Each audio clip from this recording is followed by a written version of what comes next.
Hi friends, నమస్తే. ప్రజాసేవ తెలుగు ఛానల్కి స్వాగతం. రైతన్నలకి సంబంధించినటువంటి ఒక మంచి పథకం, రైతన్నలకి సబ్సిడీ యంత్రాలని కల్పించేటటువంటి పథకమైనటువంటి వ్యవసాయ యాంత్రీకరణ పథకం గురించి నేను మీకు ఈ వీడియోలో అందించడం జరుగుతుంది. అయితే దీనికి సంబంధించి వ్యవసాయ పనిముట్లని పంపిణీ కార్యక్రమం కూడా కొనసాగడం అయితే జరుగుతుంది. ఇక్కడ మీరు క్లారిటీగా చూసుకున్నట్టయితే చెన్నూరు కాన్స్టిట్యున్సీకి సంబంధించినటువంటి ఎమ్మెల్యే వివేక్ గారు, ప్రస్తుతం కార్మిక శాఖ మంత్రి గారు, ఇక్కడ చెన్నూరు కాన్స్టిట్యున్సీలో భాగంగా ఈ యొక్క వ్యవసాయ పనిముట్లని రైతులకైతే అందించడం జరిగింది. ఈ వ్యవసాయ పనిముట్లని సబ్సిడీలో ఇవ్వడం అయితే జరుగుతుంది, మనందరికీ తెలిసిన విషయమే. ఇదే విధంగా ప్రతి జిల్లాలో, ప్రతి మండల కేంద్రంలో, ప్రతి చోట ఈ యొక్క వ్యవసాయ పనిముట్ల పంపిణీ కార్యక్రమం అయితే మొదలవుతుంది. ఇంకా చాలా చోట్ల అప్లికేషన్స్ అయితే రాలేదు కాబట్టి తెలంగాణ రాష్ట్రంలో ఉన్నటువంటి 32 జిల్లాలకి సంబంధించిన రైతన్నల దగ్గర నుండి ఈ యొక్క అప్లికేషన్స్ అయితే స్వీకరించడం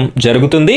అయితే ఈ అప్లికేషన్స్ ఎవరు పెట్టుకునేటటువంటి అవకాశం ఉంది, దానికి కావలసినటువంటి అర్హతలు ఏమేమి ఉండాలి, ఏ విధంగా అప్లికేషన్ చేసుకోవాలి అనేటటువంటి పూర్తి వివరాలని నేను మీకు ఈ వీడియోలో అందిస్తాను. వీడియో చూస్తున్నటువంటి ప్రతి ఒక్కరు కూడా జై కిసాన్ అని చెప్పేసి కామెంట్ చేస్తారు అని చెప్పేసి కోరుకుంటున్నాను. ఇంకా మన ఛానల్ని సబ్స్క్రైబ్ చేయనట్టయితే సబ్స్క్రైబ్ చేసుకోండి. అదేవిధంగా ఈ వీడియోని లైక్ చేయండి. లైక్ చేసిన వెంటనే హైప్ పాయింట్స్ వస్తాయి, వాటిపైన క్లిక్ చేసి హైప్ పాయింట్స్ కూడా వీడియోకి ఇస్తారని కోరుకుంటున్నాను. ఇక మనం వీడియో టాపిక్లోకి వెళ్ళిపోతే, మనం గత 4 రోజుల క్రితం కూడా ఈ వీడియోనైతే చేయడం జరిగింది. 9వ తారీఖు నుండి వ్యవసాయ యాంత్రీకరణ స్కీమ్ అయితే స్టార్ట్ అవుతుంది. అందులో భాగంగా పలు రకాల యంత్రాలని, వ్యవసాయ పనిముట్లని రైతన్నలకి పంచిపెట్టేటటువంటి కార్యక్రమం ఉంటుంది అని చెప్పేసి చెప్పడం జరిగింది. మనం చెప్పిన విధంగానే ఈ యొక్క కార్యక్రమం అనేది కూడా స్టార్ట్ అవ్వడం అయితే జరిగింది. నిన్నటి రోజున మా ఎమ్మెల్యే గారు అయితే పంపిణీ కార్యక్రమం కూడా షురూ చేయడం అయితే జరిగింది.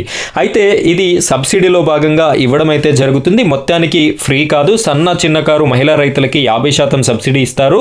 ఇతర రైతులకైతే 40% సబ్సిడీతో యంత్రాలని ఇవ్వడం జరుగుతుంది. అంటే ఒక 1000 రూపాయల వస్తువు మనం ఒక 500 రూపాయలు కడతాము, 500 రూపాయలు ప్రభుత్వం అనేది సబ్సిడీ ఇవ్వడం అయితే జరుగుతుంది. సో ఈ విధంగా అయితే ఈ యొక్క పంపిణీ కార్యక్రమం జరుగుతుంది.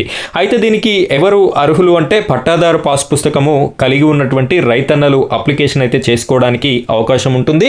దానితో పాటుగా ఆధార్ కార్డు, మీ యొక్క రేషన్ కార్డు, అదేవిధంగా పాస్పోర్ట్ సైజ్ ఫొటోస్ అనేది పెట్టాలి. అప్లికేషన్ ప్రాసెస్ ఏ విధంగా ఉంటుంది అంటే, మీ మండల కేంద్రంలో ఉన్నటువంటి ఏఈఓ గారి వద్దకు వెళ్ళినట్టయితే మీకు దీనికి సంబంధించి అప్లికేషన్ ఫారంని ఇస్తారు. దాన్ని ఫిల్ చేసి అయితే మీరు, నేను ఇప్పటివరకు చెప్పినటువంటి డాక్యుమెంట్స్, మీకు ఒకవేళ ఇదివరకే ట్రాక్టర్ ఉన్నట్టయితే ట్రాక్టర్కి సంబంధించి ఆర్సీ కార్డు కూడా పెట్టవలసి ఉంటుంది. ఈ డాక్యుమెంట్స్ అన్నీ కూడా పెట్టి మీరు ఏఈఓ గారికి అప్లికేషన్ అయితే సమర్పించాలి. సో ఇక్కడ మీ మండల కేంద్రానికి సంబంధించి ఎన్ని యూనిట్స్ కేటాయించబడ్డాయి, ఏ యూనిట్స్ కేటాయించబడ్డాయి అనేటటువంటి పూర్తి వివరాలను కూడా మీ ఏఈఓ గారు అయితే అందించడం జరుగుతుంది. కాబట్టి ఒకసారి మీరు వారిని కన్సల్ట్ అయ్యి దీనికి అప్లికేషన్ అనేది చేసుకుంటారు అని చెప్పేసి నేనైతే మీకోసం యూజ్ఫుల్ ఉండే విధంగా ఈ వీడియో చేయడం జరిగింది. ఇలాంటి లేటెస్ట్ వీడియోస్ మీకు మిస్ కాకుండా రావాలి అనుకుంటే మన ఛానల్ని సబ్స్క్రైబ్ చేసుకొని సపోర్ట్ చేయండి. Thank you friends, thank you very much.